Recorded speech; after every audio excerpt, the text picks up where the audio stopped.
Anne and Sean knew that their parents were hiding something from them. They never got their answers, and therefore, both of them broke all contact with their folks.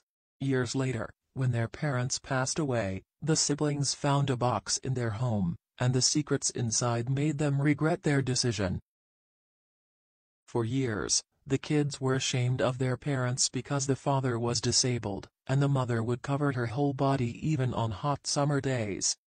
Richard and Lily never explained to the kids what happened, and therefore, Anne and Sean didn't trust them. Both cut off all contact with their parents and led their own life until Richard and Lily passed away. They returned to their childhood house and discovered the jaw-dropping truth about their parents. It was Lily's funeral, and all the neighbors were talking about her children who didn't show up. Everybody felt bad that despite being healthy, the mother passed away because of loneliness. Lily's friend Mrs. Coltrane was very upset that Anne and Sean refused to come to pay respect. They did the same thing 3 years back when their father, Richard, had lost his life. I can't understand why they were always so ungrateful to their parents. It's insane, the other neighbor responded, trying to remain quiet because they were in the middle of a service.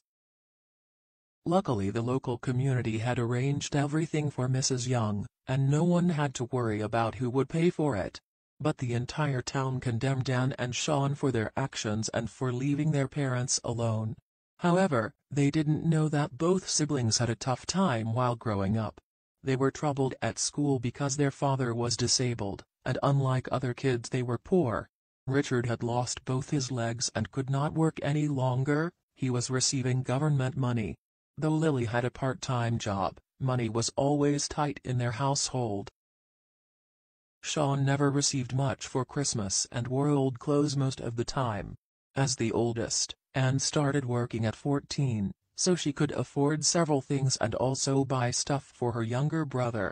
Both siblings were curious to know how their father ended up losing his legs and why their mother was always covered up even in the hottest weather. They would often ask them, but the parents changed the subject and refused to answer any questions as it was a painful memory for them. Despite everything, the kids knew their parents were doing their best, but it felt like they were not being honest. So when Anne turned 18, she left for college, thanks to her many scholarships, and cut off almost all contact. She only called to ask about Sean, who also left after a few years, and now Lily and Richard had only each other.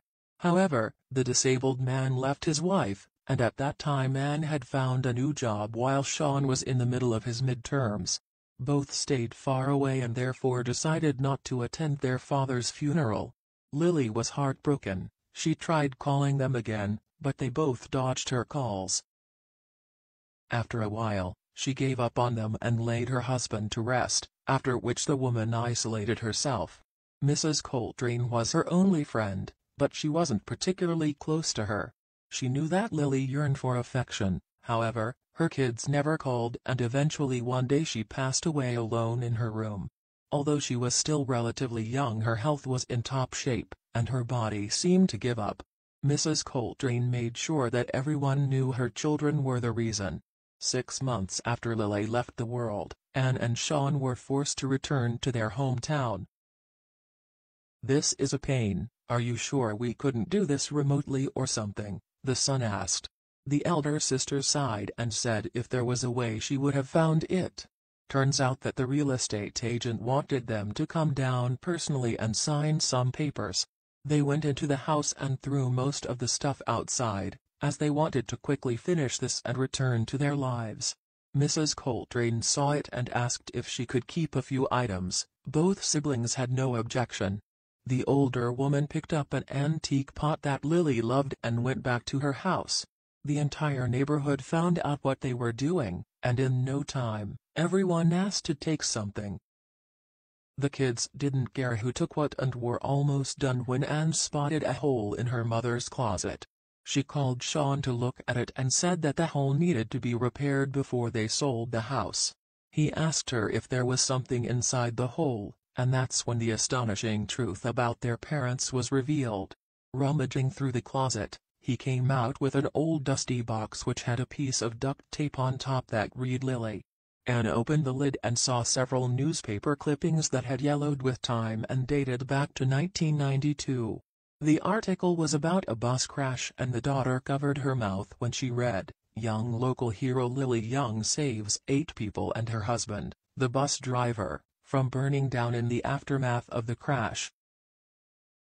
The mayor gave their mom a medal for her courage which they found inside the box. Now, both siblings understood how their father lost his legs and why Lily would cover up her body all the time. Tears gathered in their eyes, and both felt bad for treating their parents horribly. Suddenly Sean said, "Wait a minute, if it was the bus company's fault, why didn't they compensate our parents?